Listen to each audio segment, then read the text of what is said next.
But here on the Frances, we started hiking early June. It has not been crowded. This time I'm going to tell you a little bit about the trek between Belorado and San Juan de Ortega. It is a 23-kilometer trip. It took us 7 hours and 32,000 steps. Now, it was a difficult day, not because of the trek itself, although there are some hard parts, but because it rained on us. We were soaking wet by the end, and it really wasn't that bad. It could have rained harder, but there was a lot of rain, a lot of puddles, a lot of mud that we had to negotiate, and so it made for a bit of a longer day for us. Pretty much it's straightforward. The beginning of the trek, nice and easy, straightforward, no problems. Then you'll get to a town called Villafranca Montes del Oca. Once you hit this, that's where the fun begins. You go from the fields and suddenly you're in the forest, heading straight up a mountain. And when I say up a mountain, it is steep and it goes on for several kilometers. So get ready for a big climb that day. It does become more gentle at the very top. So it's a lot easier once you do get to the top, but it's a long ways of going over the mountain. And the best part about it, though, is there are lots of trees, lots of forest. So probably, at least for the hardest parts, you're going to be in shade. So at least there's that. That'll help you out. When we did get to San Juan de Ortega, we found a little albergue called Albergue La Cuadra de Luisito. Now, this place was 10 days old. Hardly anyone had stayed here yet, but let me tell you, it was the cutest, coziest place we've been so far, I think. Now, the room did have 22 beds in it, and that's all there is. One big dorm, 22 beds, but everything was brand new, but it was made to look old. So there were old-looking tiles and a lot of exposed timber, but it's all very neatly put together, so it looks spectacular. And the beds feel thick and cozy. I really love the space. They didn't have a lot as far as they didn't have a place for you to put laundry to dry out back or anything like that. I don't even know if there was a laundry. They don't have a kitchen that you can use, but they do have a pilgrim dinner that they do serve. We did take that. Now, for everything we paid 15 euros each for a bed, and we paid 15 euros each for the menu. And that consisted of, when we were there, we got a salad, a pumpkin soup, we got a big plate of paella, we got bread and wine and water, and for dessert we got this beautiful cheesecake that was absolutely delicious. It was a great meal, and we really enjoyed it. As far as meals that day, we did eat that meal. We also did buy a sandwich, a single sandwich for lunch because we had some other food with us. And that was in Villafranca, and that cost 2.80 euros. The town itself, when you get to San Juan de Ortega, is tiny. There's a few restaurants and a few albergues, and one big church that seems very historic and beautiful, but that's about it. Today I would like to give a shout out to Elvia and Diane. We have run into them quite a few times, and they also happen to stay right next to us in the albergue. They are just fantastic. They're both from California.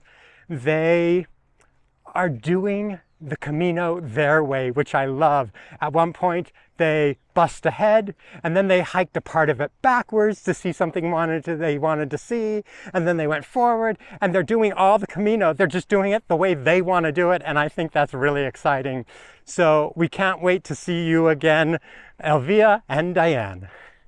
So when you're planning your Camino, one of the most important questions you have to decide is, what time of year do you want to hike that Camino? Now, this is going to be different for everybody. It's going to depend on you and which Camino you're hiking. I'm going to reserve my comments for the Frances because that's what we're doing. But you kind of just have to look at your options and decide what's going to be best for you. There isn't, I don't think, one like, this is the perfect time that you should absolutely walk. It just depends on what you like. And of course, it's going to depend on what kind of time you have. You know, if you're a school teacher and you have summers off and that's when you can take your break, then that's probably when you're going to want to walk. If you're retired, maybe you're going to have a little more flexibility in determining that time. But I think the most important thing to remember is that there isn't a perfect time. You're not going to miss out if you hike at a time that's different from what other people are doing. There are pros and cons to every time. So one of the big things that people get concerned with is, of course, the weather. That's a hard one to guess, because when you're here for 30, 40 days, the weather is going to be variable. It's not going to be the same for everybody. I've mentioned this before. The day we hiked over the Pyrenees was gorgeous. It was an amazing, beautiful day in early June. And a lot of other people who went a couple days before us or a couple days after us had rain and fog, and it was cold. And so there's just no way to really judge. We've had one rain day so far. We're only a couple of days away from Santiago when I'm filming this, and we've only had one rain day. We've had some other rain at night or even in the late evenings, but so far, knock on wood, we haven't had any rain. We're here in Galicia now, and rain could happen at any time. It's even as I speak, the forecast does not have rain, but the clouds are pretty gray. It could rain today on us, or maybe it won't. So you just don't know. You can't plan that, a year ahead of time when you're trying to plan your trip. But there are times of year that is more rainy. So a lot of people, even more than the rain, they get concerned about the heat. Now, obviously, that's kind of a easy one to think about, in that the summer is going to be hotter. August is going to be hotter than if you walk in May. Another thing to think about is the cold, though, because a lot of people really want to beat that heat, but you don't think about it can be really cold. I've been very surprised at how chilly it is. I'm actually pretty chilly today, and now we're in the middle of July, and I've still got my sweatshirt on because it's kind of cold today. It's in like the 50s. And so, if I'd hiked earlier in the year like we had intended to, I think it would have been even colder. And for me, I prefer the heat over the cold. I would much rather hike in the summertime.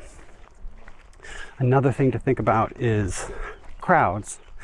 Now, I think from what I've heard, and other people, you might hear differently because this is anecdotal, but I've always heard that the summer times that are the most crowded time of year to walk the Frances, July and August, because that's when everybody has vacations, and so they come and walk.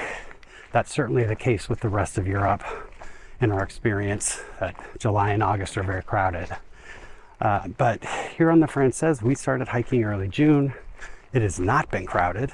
We haven't had any issues with walking into an albergue and getting a room. We've talked to lots of people who are, they go to the albergue and they get put in a 10-person, a 10-bed room, and they're the only people that are that night in that room. And so it has not been super crowded. And what we're hearing is now that the shoulder seasons of April and May and September and October, which a lot of people want to do to avoid the heat, now that's become the busiest time of the year because everyone has kind of decided the same thing. There are people that will hike in the winter time.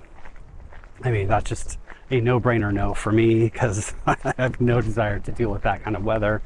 And of course, a lot of the albergues are going to be closed that time of year. But there are people who do it. It just depends on you and where you think you're going to be the most comfortable. We've already talked about wanting to hike this again, maybe in 2026. We'll see how things work out, but I think I would be very happy to hike the same Camino again. There's other ones I want to do too, but I like just thinking of the Frances, I would love to do this again because I don't think it would be the same. I think we would stay in different places, we would meet different people, we would have a very different experience. But I think I would probably hike it around the same time, maybe like 2 weeks later, just to get into a little bit more of the heat of the summer you know, walking with the wildflowers has been amazing. Like as we walk along, like we just keep finding new, different kinds of wildflowers as we, you know, go through different terrain. And that has been beautiful. You know, things have still been pretty green. As we get more into summer, I think things are going to brown out more. The flowers are going to go away. Maybe it won't be as, you know, that kind of pretty. But if it gets a little warmer, I might really like that. So you just have to decide what's important to you. But I think the important thing to remember is there is not a wrong answer.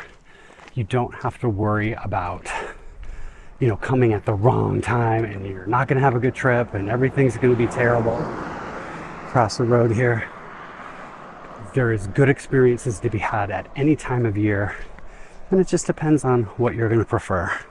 So I hope that helps you decide, but get on planning that Camino because you're going to love it.